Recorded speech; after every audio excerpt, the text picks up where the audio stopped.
अस्सलामुअलैकुम नाजरीन, welcome to Kazmi health and beauty tips.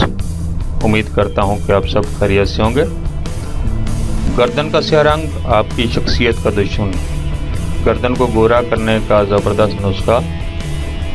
नाजरीन, बाज़ औरतों या मर्दों का रंग तो साफ यानी गोरा होता है, मगर इनकी गर्दन स्याही माइल होती है और वो लोग अपनी गर्दन छुपाते फिरते हैं।